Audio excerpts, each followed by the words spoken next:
The crumpled paper was under my napkin, small, discreet, almost invisible, but it was there, and when my fingers touched that rough surface, my heart skipped a beat as if I knew my life was about to change forever. I was sitting at the end of the table, in that expensive restaurant that my son Bruno chose to celebrate my 58th birthday. The lights were low, the ambient music tried to create an elegant atmosphere, but it all seemed fake to me, artificial, just like the smiles around me. "Dad, are you okay?" Bruno asked, but his eyes showed no real concern. They were cold, distant, as they had been for the last 2 years. "Yes, son," I replied, forcing a smile as my fingers tightened on that secret note. On the other side of the table, my daughter-in-law Patricia was adjusting her blonde hair with a studied gesture, the same gesture she made whenever she was lying or hiding something. I had already learned to recognize it. She looked at Bruno, then at me, and smiled. But it wasn't a smile of affection. It was a smile of someone who knows something you don't know. "Reynaldo, enjoy the night," she said with that sweet fake voice that gave me goosebumps.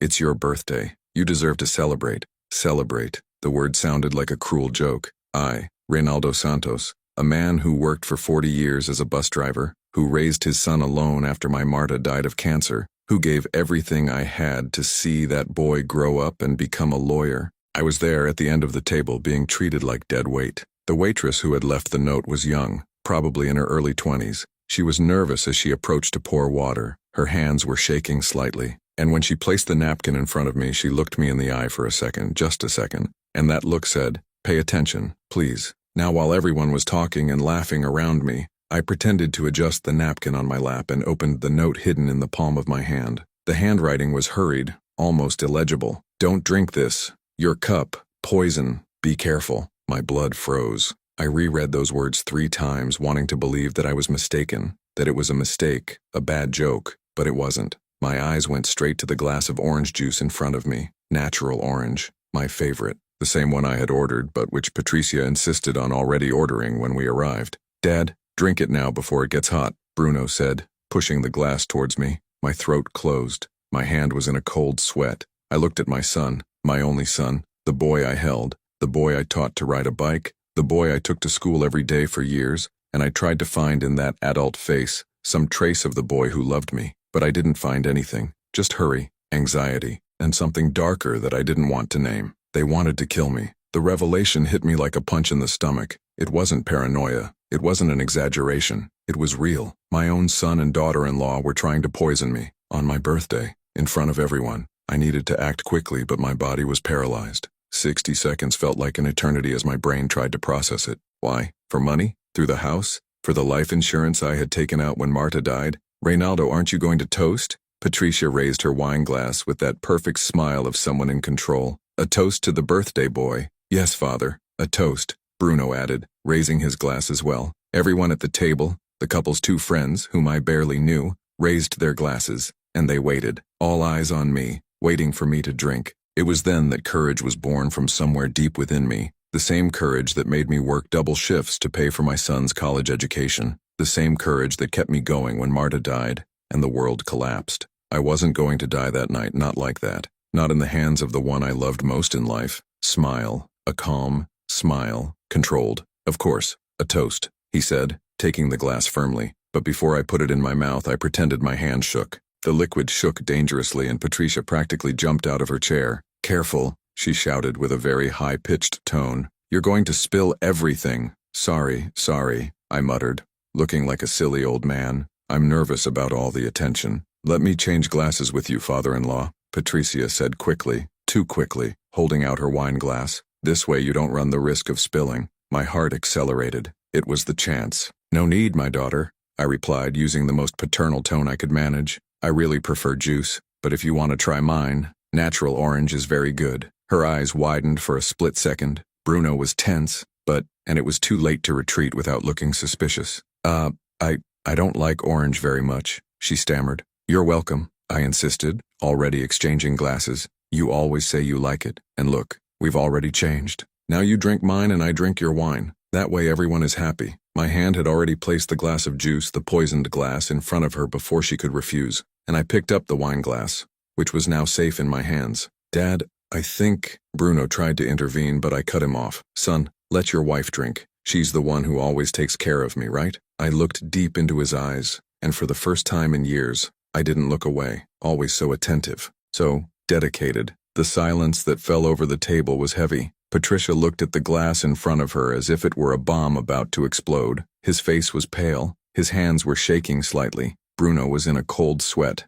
"Come on, my daughter," I insisted, raising my wine glass. "The toast is waiting." The other guests, oblivious to the tension, were also waiting. Patricia had no choice. To back down now would be to admit something was wrong, very wrong. With a forced smile and eyes full of barely concealed panic, she raised her glass of orange juice. To Rinaldo," she said, her voice breaking. "To Rinaldo," everyone repeated, and they drank. I raised the glass of wine to my lips, taking a small sip. On the other side of the table, Patricia hesitated. His fingers trembled holding the glass. Bruno looked at her with silent desperation, but their friends waited. Everyone waited. She drank 3 big, quick sips as if he wanted to get it over with. 5 minutes. That's how much it took. 5 minutes of tense conversation, of forced laughter, of Bruno and Patricia looking at each other with growing panic. 5 minutes until her face started to turn red, until she put her hand to her throat, until his eyes widened in absolute horror. I'm not feeling well," she murmured, her voice coming out strangled.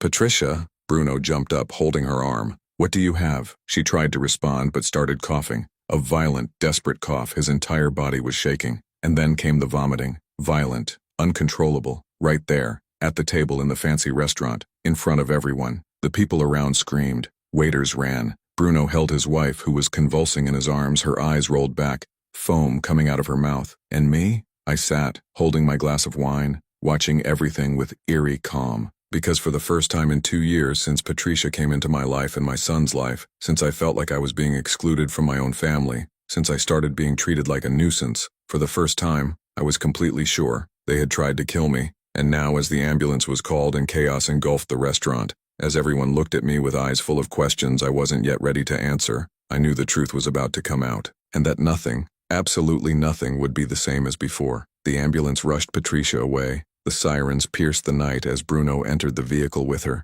without looking back, without looking at me, and it was at that moment, watching my son leave without saying a word, that reality fell on me like a crushing weight. My own son had tried to kill me. The other guests, the couple's friends, left hurriedly, muttering apologies that I barely heard. The restaurant manager came to me nervously, offering water, asking if I was okay, if I needed anything. I said no, which was fine, but it was a lie. I wasn't well. I was broken inside. I sat there alone at that table, surrounded by dirty glasses and crumpled napkins, and I cried. I cried like I hadn't cried since Marta's funeral. Silent, heavy tears that burned my face and my soul. How had it gotten to that point? When had my son become a stranger? When had he decided I was no longer worth anything, that I was just an obstacle to be removed? "Sir," the female voice took me out of my thoughts. It was the waitress, the same one who had left the note. She was next to me, her eyes wide and scared. "Are you okay?" I wiped my face quickly, trying to regain some dignity. "I am. Thank you for—"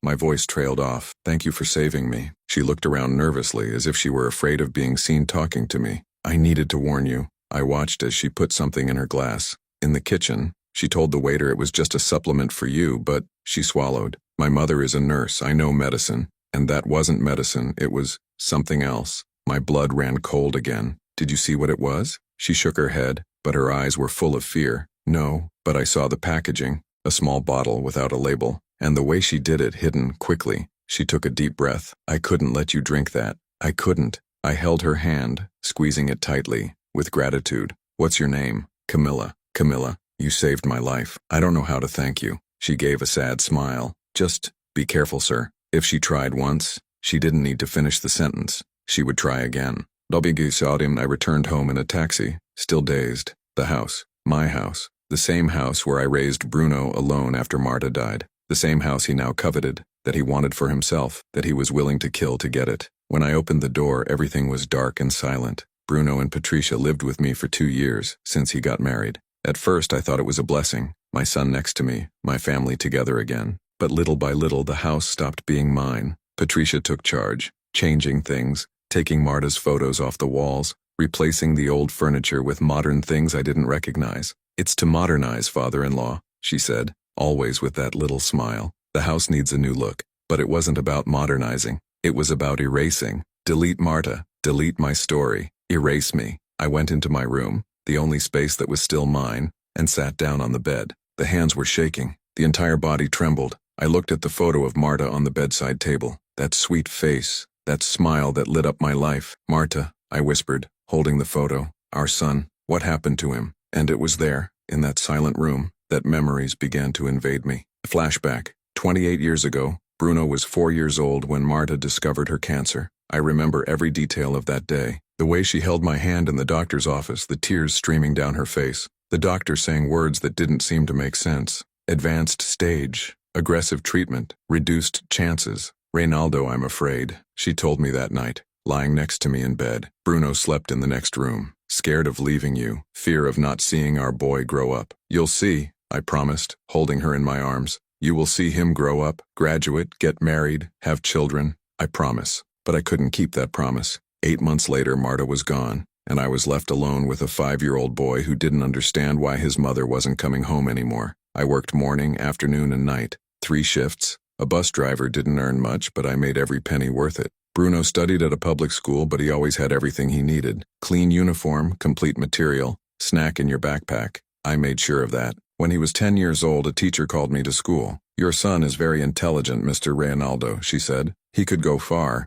maybe even go to college, faculty." The word seemed impossible, but I made it my mission. My son was going to have what I never had. He was going to have a degree. He was going to have a better life. At 17, Bruno passed the law entrance exam. I cried more than him that day. It was 5 years of struggle, 5 years in which I took out loans, did odd jobs, sold things that Marta had left. But it was worth it. It was worth it because on graduation day, when he walked up on stage to receive his diploma, he looked at me and said, "Thank you, Father, for everything," and I believed he was sincere. Back to the present. But where was that Bruno now? Where was the boy I raised, the man I helped become? He had transformed into someone I didn't recognize, someone capable of putting poison in their own father's cup. My cell phone rang, breaking me out of my thoughts. It was a message from Bruno. "Patricia is stable. It was food poisoning. We're going back tomorrow." Food poisoning. Lie. He knew exactly what had happened, and he was lying. Protecting her. Protecting yourself. I didn't respond. Instead, I started doing what I should have done a long time ago.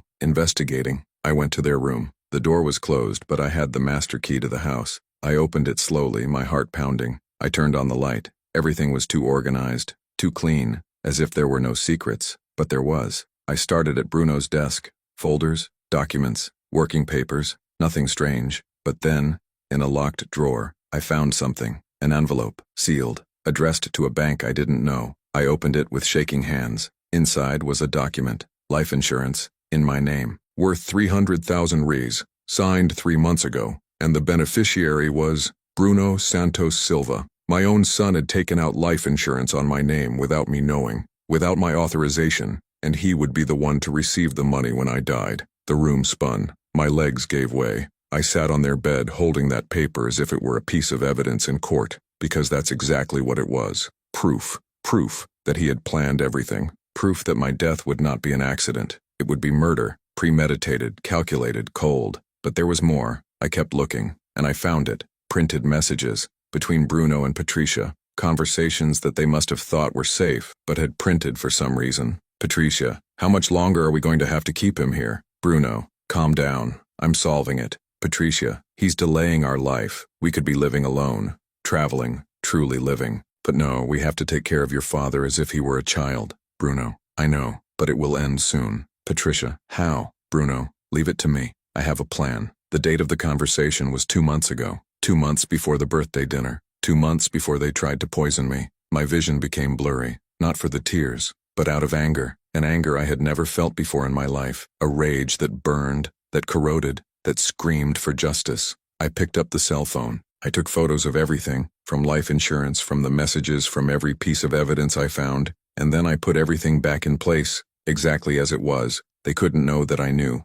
Not yet, because if they found out, they would try again, and next time, I might not be lucky enough to have Camilla by my side to save me. I left their room and went down to the kitchen. I needed to think. I needed a plan. But before anything else, I needed answers. Answers about how my son had become this, how he had lost his humanity. That's when I heard the front door opening. I froze. Steps. 2 pairs of steps. Bruno and Patricia, coming back sooner than I expected. "Are you sure he didn't get suspicious?" It was Patricia's voice, low but audible. "I have. My father is stupid. He always was. Bruno replied, and every word was a stab in my chest. But what if he noticed the exchange of glasses? Even if he noticed, he won't do anything. He never does. He just accepts everything silently, as he always did. Bruno laughed, a bitter, cruel laugh. In 2 weeks, we'll try again, and this time, there will be no mistake. My breathing stopped. 2 weeks. I had 2 weeks to save myself. 2 weeks to expose the truth. 2 weeks to prove that my son had become a monster.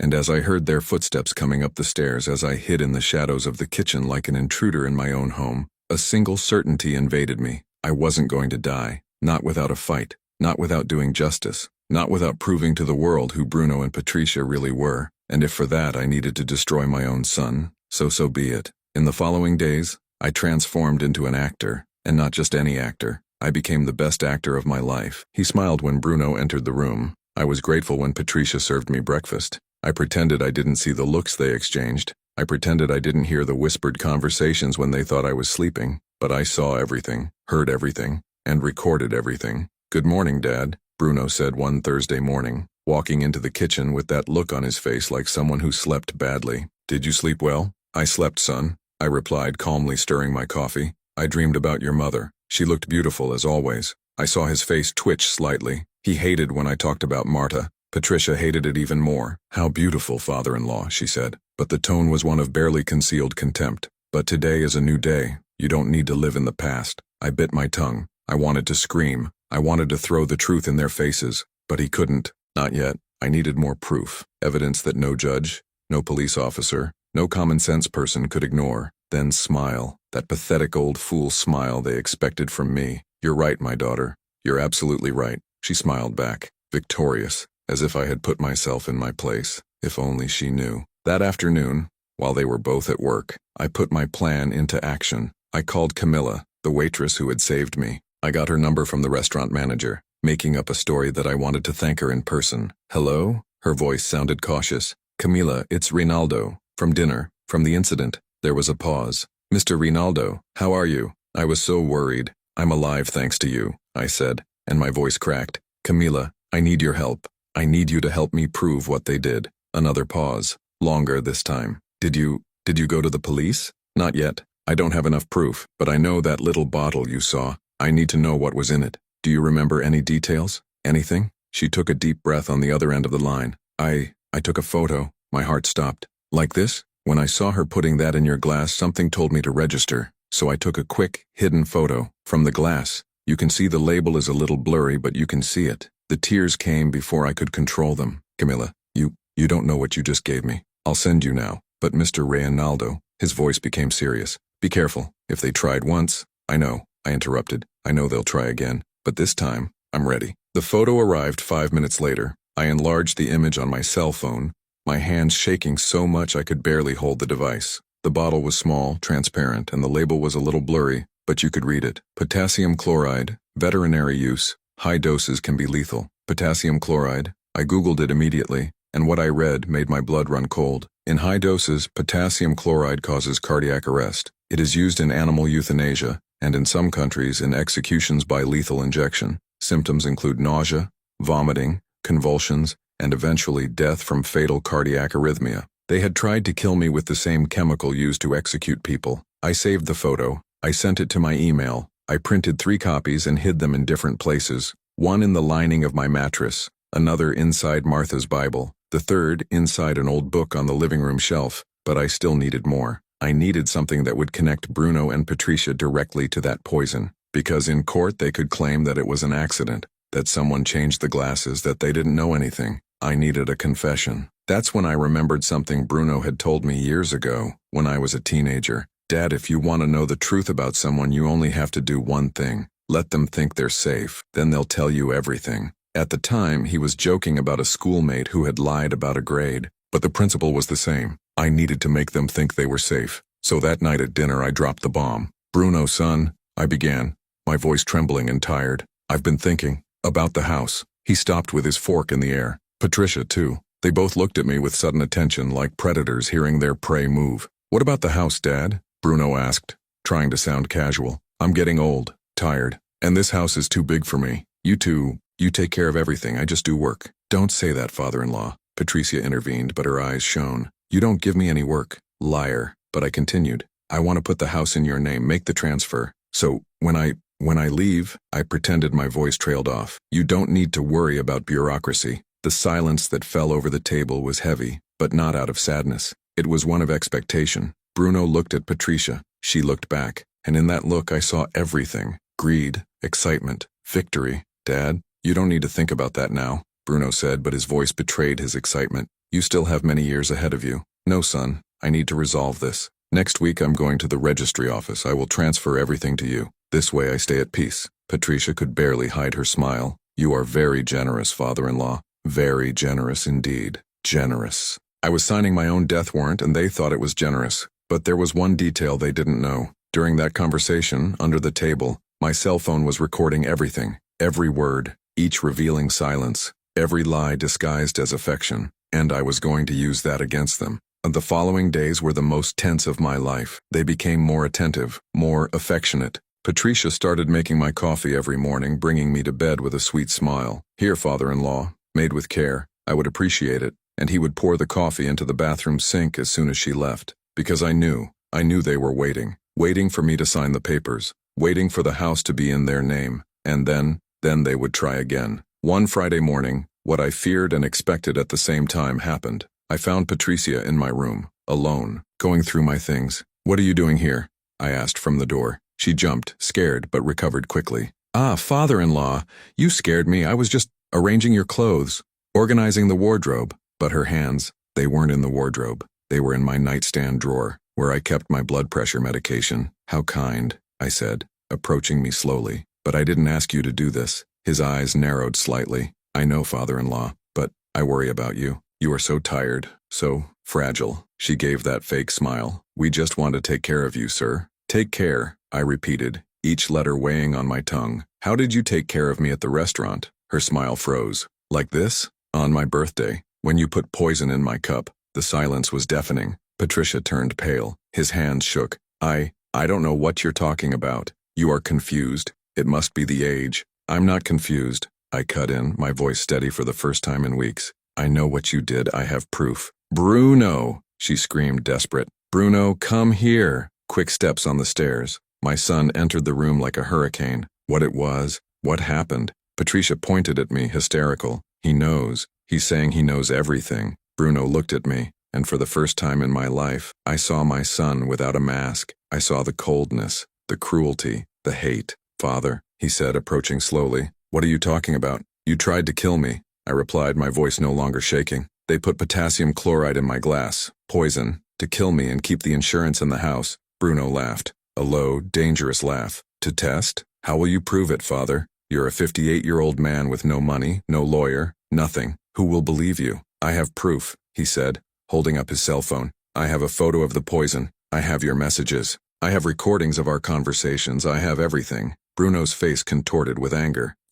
Were you spying on us? I was defending myself, I screamed, and all the pain, all the betrayal, all the anger I had held inside exploded. From you, from my own killers. Patricia started to cry, but they weren't tears of remorse. They were tears of fear of being discovered. Bruno, do something, she begged, and that's when he took the final step towards me. The look was cold. Calculator, assassin. Dad, give me that cell phone now. No, give me that cell phone, he shouted, advancing. I took a step back, but he was faster. He pushed me against the wall, forcing the cell phone out of my hand. I fell to the ground, pain exploding in my back and my shoulder. Bruno, no, I shouted, but he was already deleting everything. Photos, recordings, all. There, he said, tossing the cell phone back to me. Your tests are over, father. And now, what are you going to do? Call the police? They will laugh in your face. I was on the floor, defeated. Or at least that's what they thought. Because what they didn't know was that wasn't the only cell phone with the evidence. What they didn't know was that Camilla had copies of everything. What they didn't know was that I had sent everything to a secure email, but I let them think they had won, because I needed them to let their guard down. Once again, you won, I muttered, feigning defeat. You won. Bruno and Patricia looked at each other, and they smiled. Now you're going to sign the transfer of the house, Bruno said, pulling me off the floor roughly. Tomorrow morning. And then, he didn't finish the sentence, but he didn't need to. Then they were going to kill me. And this time there would be no waitress to save me. And I to see for that night lying in bed looking at the dark ceiling of my room, a single truth invaded me. I had 24 hours to save my life, 24 hours to expose the truth, 24 hours to bring justice. And if it failed, I would die at the hands of the man I once called my son. That morning I didn't sleep. How could I? With every minute that passed, I felt death approaching. Bruno and Patricia were on the other side of the wall, planning my end. And I was there alone, old, without anyone. Or at least that's what they thought. At 5 in the morning, when the sun hadn't yet risen, I took out my cell phone, the old one, which I'd kept in a drawer for years, and called the only man I could still trust. "Hello?" The sleepy voice answered on the other end. "Mauricio, it's me, Reynaldo." There was a pause. Mauricio Costa had been my neighbor for 15 years before moving to another city. But more than a neighbor, he was a lawyer, and a man of faith. "Reynaldo? Dude, it's 5 in the morning. It is good too?" "No, Mauricio. Nothing is okay. My son..." My voice trailed off. "My son is trying to kill me." Silence. "And then, I'll go there. Send me the address." "And he doesn't do anything until I arrive." Mauricio arrived at 7 in the morning. Tall, black, with gray hair and a presence that commanded respect. When Bruno and Patricia they went to breakfast, he was already sitting in the living room with me. "Who is this?" Bruno asked tensely. "An old friend," I replied, with a calmness I didn't feel. "Mauricio Costa, attorney." The word lawyer dropped like a bomb. I saw Patricia's face pale. Bruno frowned. "Dad, you didn't need to call anyone. We were going to solve everything as a family." "Family," I repeated, and the word came out bitterly. "This stopped being family a long time ago, son." Mauricio stood up, imposing. "Mr. Bruno, Mrs. Patricia, I came here at Mr. Reynaldo's request. He told me some disturbing things, and as a lawyer, I need to clarify that attempted murder is a non-bailable crime." "Homicide?" Patricia screamed, hysterical. "This is crazy. We never..." "Potassium chloride." Mauricio cut her off, his voice firm. "Used in lethal doses. Placed in Mr. Reynaldo's drink during his birthday dinner. There is a witness. There are photos. There is proof." Bruno took a threatening step forward. "You have nothing. My father is a confused old man who..." "I have everything," I interrupted, getting up too. And for the first time in months I looked my son in the eye without fear. "I have a photo of the poison. I have copies of your messages. I have recordings of your conversations. And I have the testimony of Camilla, the waitress who saved me." "You're bluffing," Patricia whispered, but her voice was shaking. "Do you want to bet your freedom on it?" Mauricio asked. "Because I can take everything to the police right now. And you know what happens to people who try to kill their own father, right? Parricide, maximum penalty." The silence that fell was sepulchral. Bruno looked at Patricia. She looked back. And in that look, I saw them for what they really were. Cowards. Cowards who were only strong when they thought I was defenseless. "What do you want?" Bruno asked, his voice low, defeated. "Justice," I replied. "I want you to confess, in front of witnesses. I want them to admit what they did. You're crazy if you think we're going to..." "Either that," Mauricio interrupted, "or we go straight to the police station. Choose."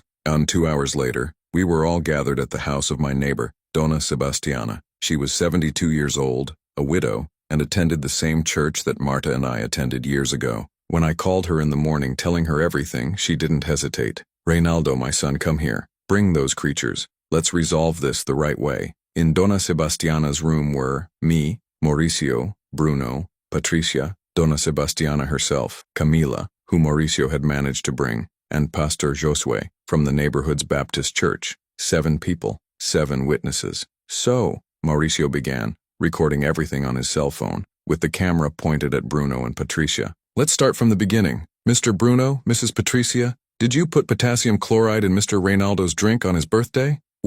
Patricia began, but Bruno cut her off. "We don't need to answer anything. We can leave." "They can," agreed Mauricio. "But then we go straight to the police, with all the evidence, and then there will be no agreement. There will be no negotiation. It will be a criminal case, prison, public trial. The story will be in all the newspapers. Lawyer tries to kill his own father to get his inheritance." He paused. "Your career ends today, Bruno. Think about it. I saw my son fall apart, literally fall apart. His shoulders hunched, his face turned red, his hands shook. We just wanted..." He swallowed. "The house. We needed the house." "For what?" I asked, my voice coming out hoarse with emotion. "I had already said that I would leave everything to you when I died. Why couldn't they wait?" "Because there was no money," Patricia exploded, getting up from her chair. "Because we are sunk in debt. Because Bruno is being sued for office negligence and could lose his registration. Because we need money now, not when you die of old age in 20 years. The silence that followed was brutal. Everyone looked at her,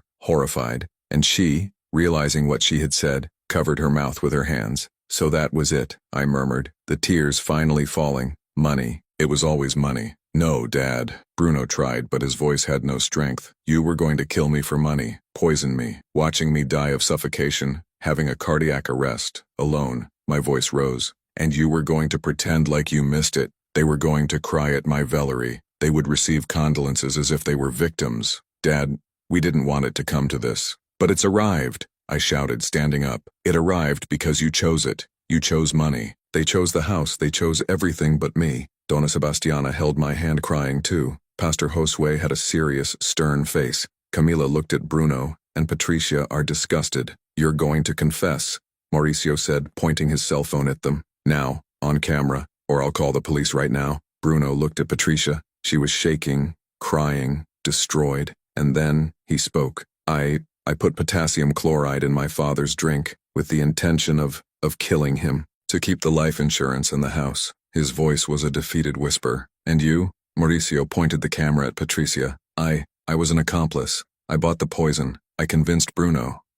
She sobbed. I just wanted a better life. A better life, I repeated in disbelief. Over my father's corpse. Mauricio stopped recording. Ready, this goes to the police, and it will also stay with me, safely, in case you try anything. But we confessed, Patricia whimpered. We did what you asked. Yes, and that's why I'm not going to call the police now, Mauricio said. But you're leaving this house today. Go away, and they will never approach Mr. Reynaldo again. If they try, this recording will go straight to the police station, the bar association, and every newspaper in the city. But we have nowhere to go. It's not my problem, I replied, my voice hard. You should have thought of that before trying to kill me. Okay, sir. And they left an hour later. They only took a few clothes. Bruno didn't look at me as he walked through the door. Patricia, yes. And in that look, I saw something that froze me. Pure hatred. Be careful, Reynaldo, Mauricio warned me when we were alone. Desperate people are dangerous. They might try something yet. I know, I replied, exhausted. But at least now, I'm not alone. Donna Sebastiana hugged me tightly. You were never alone, my son. God has always been with you, and so do we. Pastor Josue placed his hand on my shoulder. Stay strong, Brother Reynaldo. God's justice is slow, but it is certain. Camila, who had been quiet the entire time, approached. Mr. Reynaldo, I'm sorry for everything you've been through. You saved me, girl, he said, holding her hands. You were my angel, and I will never forget that. And that night, I slept for the first time in days. But it was not a peaceful sleep, because even with Bruno and Patricia out of the house, even with the evidence stored, even with Mauricio by my side, I knew it wasn't over yet, and he was right. The next morning I woke up to the smell of smoke. I ran to the window. The garage was on fire, huge orange flames rising into the sky. And there, on the street, standing on the other side, I saw it. Bruno. He was standing there looking at the burning house, with a blank expression. Beside him, Patricia held a can of gasoline. They had returned, and if they couldn't kill me directly, they were going to burn the house down with me inside. I picked up my cell phone, dialed 190 with shaking fingers, screaming for help as smoke began to invade the house. The police siren sounded in the distance, but would it be in time? I looked out the window again. Bruno saw me and smiled, a cold smile, assassin, and in that moment, I knew the worst was yet to come. The sound of sirens cut the air like a promise. The smoke was already invading the house, burning my lungs, burning my eyes. I coughed desperately, trying to find my way out as the flames consumed the garage and advanced inside. Police! Get out of the vehicle! Hands on head! The voice from the megaphone echoed in the street. I managed to get to the front door, stumbling, choking, and when I opened it, the fresh air rushed in like a blessing. I fell to my knees on the sidewalk, coughing violently, black spit coming out of my mouth as police officers ran in all directions. And there, on the other side of the street, Bruno and Patricia were trying to escape, but they couldn't. 2 police officers grabbed them before they could take 3 steps. Bruno resisted, screaming, struggling like a cornered animal. Patricia was crying hysterically, still holding the empty gas can, her hands shaking so much that she could barely stand. "Release us! You have no rights!" Bruno screamed, fighting against the handcuffs. "Shut up," one of the police officers ordered, tightening the handcuffs tightly. "You are under arrest for attempted murder and arson. Anything you say can and will be used against you." And then, one of the police officers approached me, carefully helping me to my feet. "Mr. Reynaldo?" he asked, recognizing my face from the complaint that Mauricio had registered at the police station the day before. "It's me," I managed to say between coughs, my voice coming out hoarse and broken. They They tried to burn me alive. The police officer looked at Bruno and Patricia with an expression of absolute disgust. We saw everything, sir. Street security cameras caught them arriving with gasoline, dousing the garage and lighting the fire. He paused heavily. They filmed everything. Cad II, attempted qualified homicide, intentional arson. These two won't be seeing the streets anytime soon. Firefighters arrived shortly and put out the fire before it destroyed the entire house. The garage was completely lost, charred beyond recognition, but the rest of the house had been saved. I had been saved. And as they took Bruno handcuffed to the police car, he looked at me, and for the first time since it all started, I saw something different in his eyes. It wasn't regret. It wasn't love. It was just fear. Pure primal fear of what was to come. Dad, he murmured, but one of the police officers pushed him into the car before he could finish. Patricia, already inside the other vehicle, screamed like crazy. It was all his fault. I didn't want it. He forced me. He planned everything, but no one was listening, and even if they were, it wouldn't make a difference. The cameras showed the two, together, accomplices, assassins. Less than 3 months later, the trial was scheduled for a Tuesday morning at the city's Central Forum. I woke up at 5 in the morning, having not been able to sleep properly for days. I put on my best suit, the same one I wore to Bruno's graduation all those years ago, and looked at myself in the mirror. The man staring back at me was older, slimmer. He had deep wrinkles around his eyes, whiter hair, hands that shook slightly. But in my eyes there was something that wasn't there before. Determination. Mauricio came to pick me up at 7. He hugged me tightly when I opened the door. Today is the day, my brother, he said, holding my shoulders.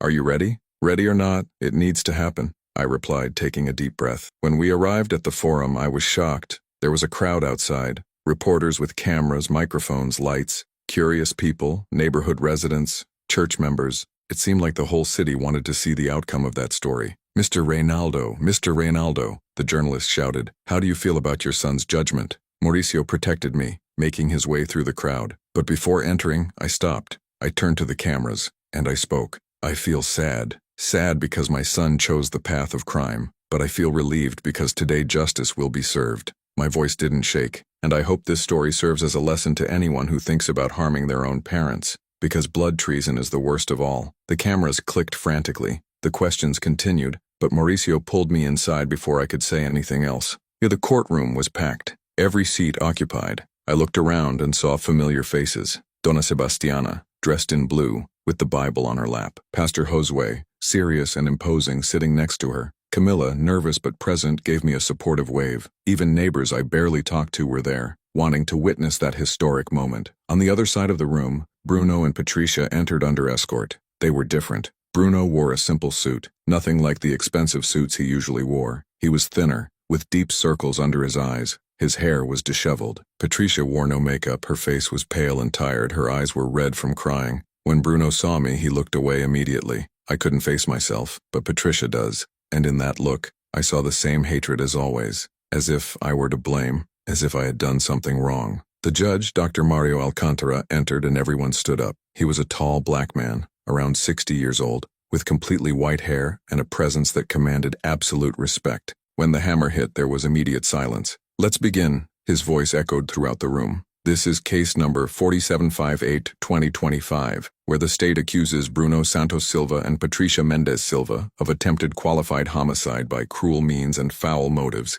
intentional arson and security fraud. He looked directly at the defendants. How do they declare themselves? Their lawyer, a pale and visibly nervous man named Dr. Alberto Cunha, stood up with difficulty. The defendants plead innocent, Your Excellency. An indignant murmur ran through the courtroom. Someone even laughed in disbelief. The judge banged the gavel again. Order! He looked at the defense lawyer with disdain. Very well, Dr. Alberto. If your clients plead not guilty, then let's get to the evidence. Prosecutor, you can start. Mauricio stood up, confident, holding a thick folder full of documents. He was imposing, prepared, like a gladiator about to enter the arena. Your Excellency, members of the jury, ladies and gentlemen present, he began, his voice firm and clear. Today you will witness one of the most heinous crimes I have ever seen. A son who tried to murder his own father, not once, but twice, and then get her. Mauricio presented everything meticulously. The photo of the small bottle of potassium chloride, enlarged on a large screen for everyone to see. The messages between Bruno and Patricia printed and projected, where they planned my death with frightening coldness. The recording of the confession at Donna Sebastiana's house, where their voices admitting everything echoed through the room loud and clear. the fraudulent life insurance of 300,000 reais taken out without my authorization, and finally the video from the security cameras showing Bruno and Patricia setting fire to my house, with timestamps, different angles, without any doubt. Each test was a conviction. Each document was a brick in the wall that surrounded them. I saw Bruno shrinking in his chair with each piece of evidence presented. Patricia cried softly, but no one showed pity. "I would like to call the first witness," Mauricio announced. "Camila Oliveira Santos." Camila climbed onto the dais with shaky legs. She swore to tell the truth with her hand on the Bible and sat down, adjusting the simple dress she was wearing. "Miss Camila," Mauricio began gently, "can you tell the court what you saw on Mr. Reynaldo's birthday?" Camila took a deep breath and told everything, as she worked as a waitress in the restaurant, as Patricia saw in the kitchen, waiting for everyone to leave to put something in my glass, as he found it strange and decided to take a closer look. "As you saw the little bottle with no official label, just a handwritten label, as her mother was a nurse and she recognized that this was not common medicine. How you decided to warn me through the secret note, and why did you decide to do that?" the judge asked, leaning forward with genuine interest. "You didn't know Mr. Reynaldo. He could have ignored it and carried on with his work. Why did you get involved?" Camilla looked at me, tears shining in her eyes. "Because my grandfather was murdered in the same way, Your Excellency." Her voice trailed off, but she continued. "Poisoned by his own family, because of an inheritance of 50,000 reais. They put rat poison in his food little by little over months until he died of multiple organ failure." The tears were falling now. "And nobody did anything. Nobody had proof. The police filed it as a natural death. And I saw my mother cry every day knowing that they had killed her father and we couldn't prove it." The silence in the courtroom was absolute and heavy. Even reporters had stopped taking notes. Everyone looked at that brave 23-year-old girl who had saved a life. "So when I saw that woman," Camilla pointed at Patricia firmly, "putting something hidden in that man's glass, on his birthday, surrounded by family, I knew what was happening, and I couldn't let it happen again, not when I had the power to stop it." The judge cleared his throat, visibly moved. "You did the right thing, young man. You are a hero, saved a life and brought criminals to justice." He looked at the jury. "I hope everyone here recognizes this girl's courage." When Camilla got off the dais, she looked at me and smiled, a sad but true smile, and I waved back, gratitude overflowing from my chest. Then it was my turn to speak. When they called me to the dais, my legs shook. I climbed the 3 steps slowly, swore to tell the truth, and sat in that chair facing hundreds of people, all looking at me, all waiting. "Mr. Reynaldo," Mauricio began gently, "tell the court who you are, who was it, and what your son means to you." I took a deep breath, and I started. "My name is Reynaldo Santos. I am 58 years old. I was a bus driver for 40 years.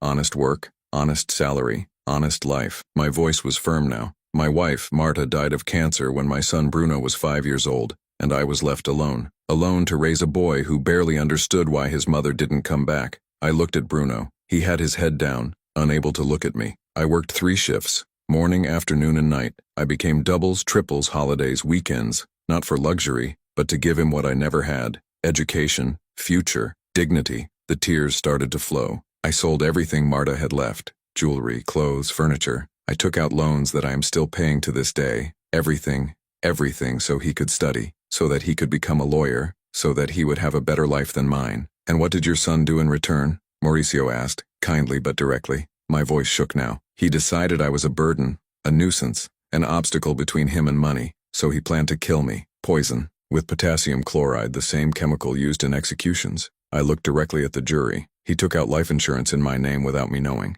He put poison in my glass my birthday, and when it didn't work, he came back and tried to burn me alive in my own house." The jury members looked at me with expressions of horror and compassion. Some had tears in their eyes. "Do you have anything to say to your son?" the judge asked, in a heavy voice. I turned to Bruno. He finally lifted his head and looked at me, and in that look I saw the 5-year-old boy crying for his mother. I saw the teenager who studied late to pass the entrance exam. I saw the man who walked on stage to receive his diploma, and I also saw the monster he turned into. "Bruno," my voice trailed off, but I continued. "I loved you since the day you were born. I loved it when you were a baby, when I was a child, when I was a teenager, when he graduated. I even loved it when you put poison in my glass." The tears fell freely now. "But love is not enough when there is hate in the heart of the recipient. I gave you everything, and you chose money. He chose greed. You chose to kill me." Bruno started to cry too, not a silent cry, but a loud, desperate, convulsive cry. "Dad, I'm so sorry. I'm very sorry." he shouted between sobs. I don't know what came over me. I don't know how I got to this point. I know, I replied, my voice steady despite the tears.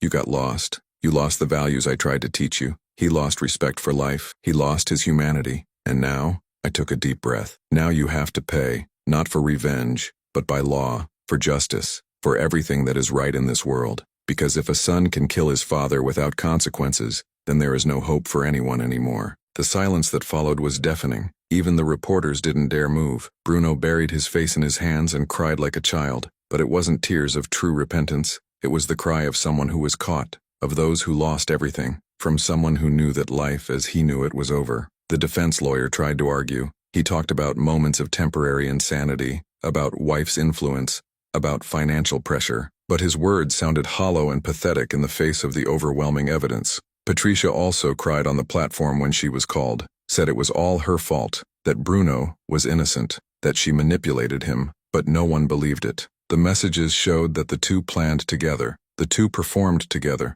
They were both equally guilty. The sentence came 3 hours later. The jury met, and he came back with the verdict. After careful analysis and deliberation by the jury, the judge declared with a solemn voice that echoed throughout the room, "This court finds Bruno Santos Silva and Patricia Mendez Silva guilty of all the crimes charged: attempted qualified murder for a base reason, greed, and cruel means, poisoning, intentional arson, security fraud." Patricia collapsed. He literally fell out of his chair like a sack of potatoes, sobbing uncontrollably, slamming his hands on the floor like a child having a fit. Bruno stood frozen, as still as a statue, in total shock, as if his brain was unable to process reality. The sentence for Bruno Santos Silva, the judge continued, looking directly at him, is 18 years of imprisonment in an initially closed regime, with the possibility of progression only after serving 2/3 of the sentence. Furthermore, I order the immediate and permanent loss of professional registration with the Brazilian Bar Association.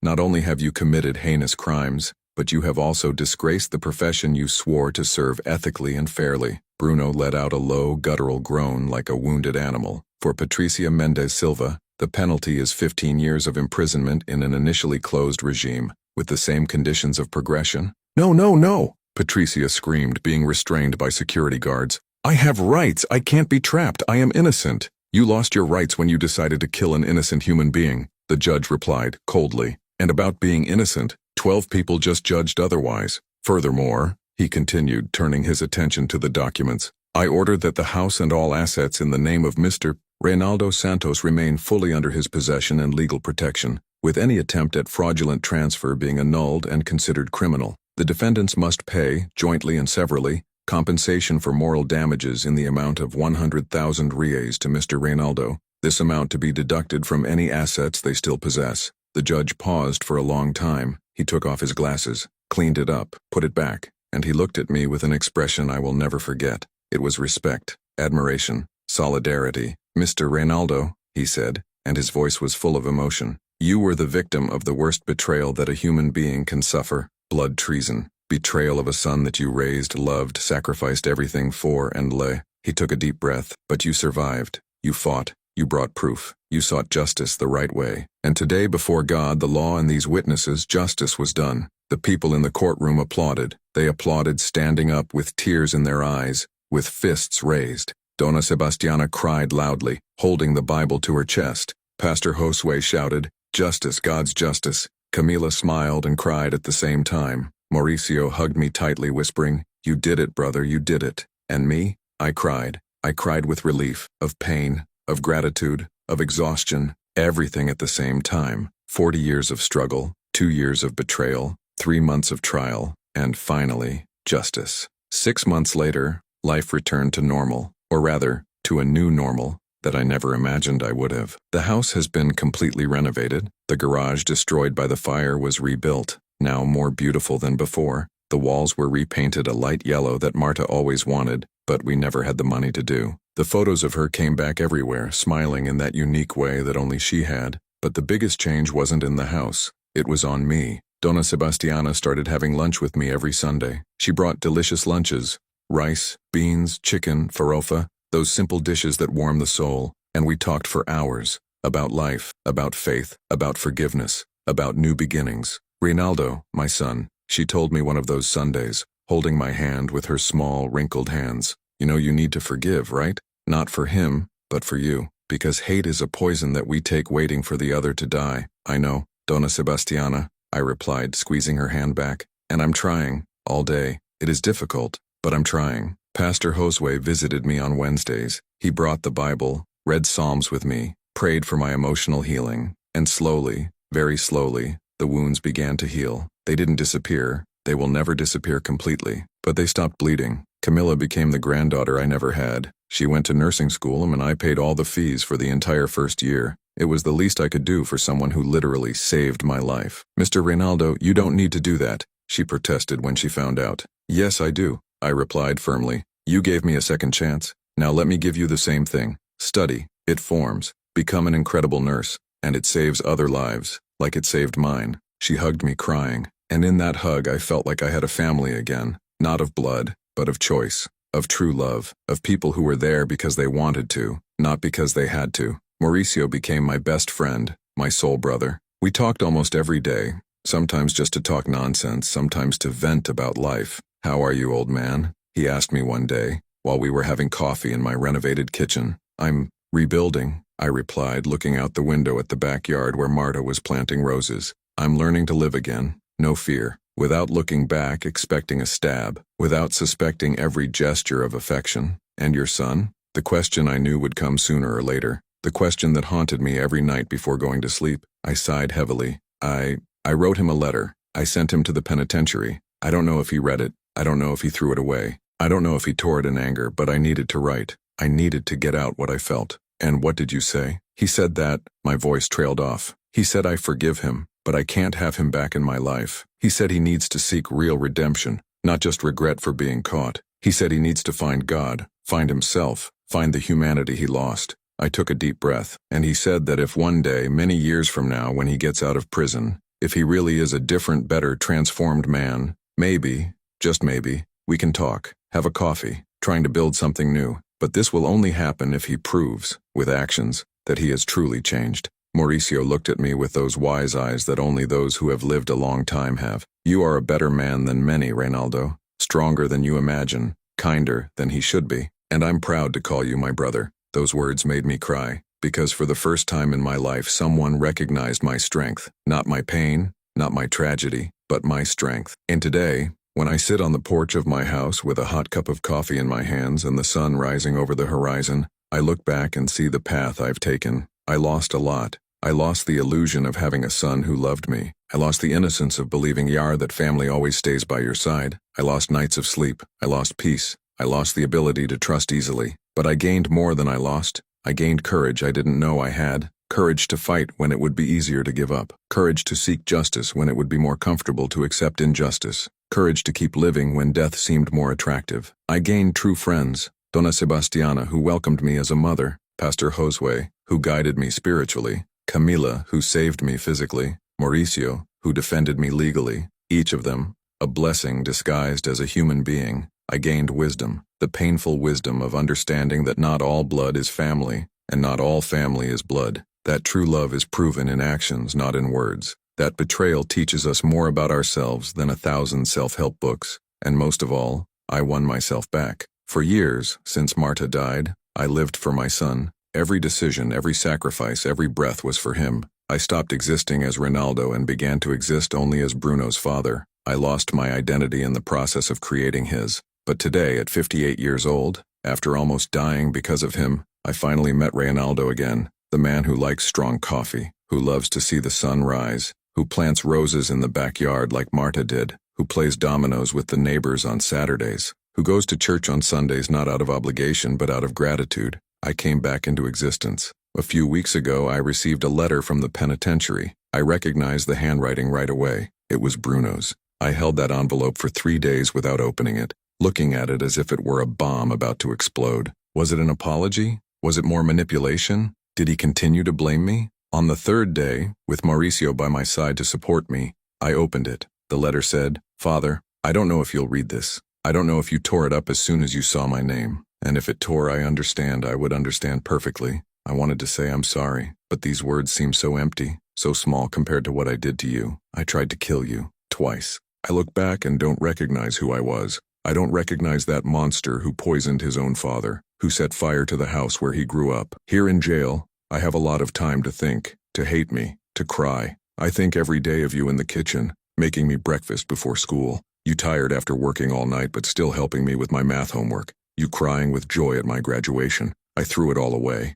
For money, out of ambition, out of weakness. I don't expect your forgiveness, I don't deserve it. But I hope one day to be a better man. A man you would be proud of. Or at least, a man who doesn't embarrass you so much. I love you, Dad. I always loved it. And that's what made my crime even more horrible. Bruno. I finished reading with tears flowing. They weren't tears of relief or happiness. They were tears of recognition. Recognition that there was still humanity in him. Small, fragile, but existing. What are you going to do? Mauricio asked. I'll keep this letter, I replied. And in a few years when he leaves, if he really changes, if he proves that this letter isn't just pretty words, then we'll talk. Mauricio smiled. This is more than he deserves. I know, but I'm not doing it for him. I'm doing it for me, because holding on to hate hurts me more than it hurts him, and I've already suffered too much. Asrixilinan, if you're listening to me now, if you've made it this far in my story, I have something important to tell you. Maybe you are experiencing betrayal right now. Maybe it's your son, your spouse, your brother, your best friend.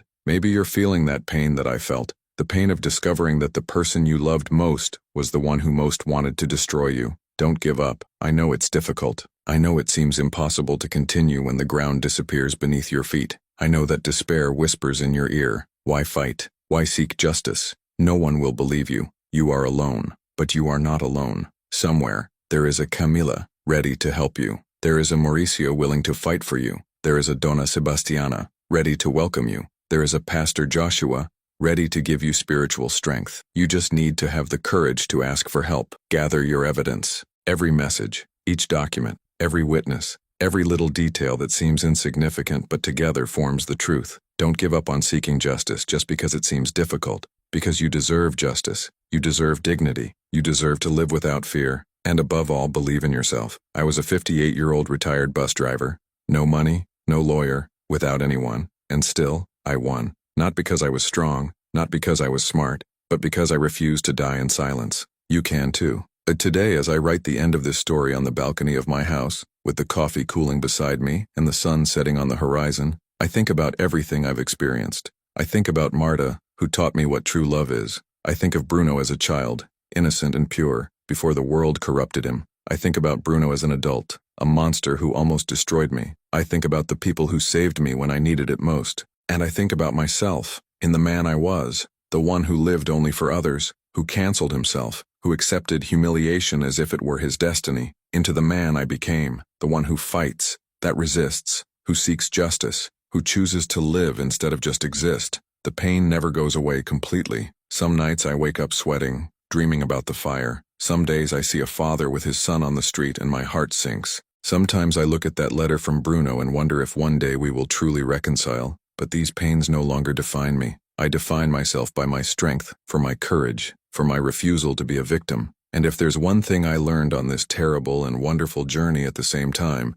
it's this. Never underestimate a man who has already lost everything, because he has nothing left to lose. And a man without fear of losing is capable of moving mountains, toppling giants, and winning battles that seemed impossible. My name is Reynaldo Santos. I am 58 years old. I was a bus driver for 40 years. I raised my son alone. I was betrayed by him. I almost got killed, but I survived. And today, 6 months after the trial, sitting on the porch of my house, surrounded by people who truly love me, I can say with certainty, it was worth fighting for. It was worth every tear, every sleepless night, every moment of despair, because in the end, justice was served. The truth came out, and I won back not just my home or my safety, I won my soul back. So if you're going through your own hell right now, if you're being betrayed, humiliated, destroyed by the people who should love you, fight. Gather strength you don't know you have. Seek help. Seek justice. And never ever give up on yourself, because you are stronger than you know, more valuable than they lead you to believe, and more capable of winning than the world wants you to think. His story does not end in betrayal.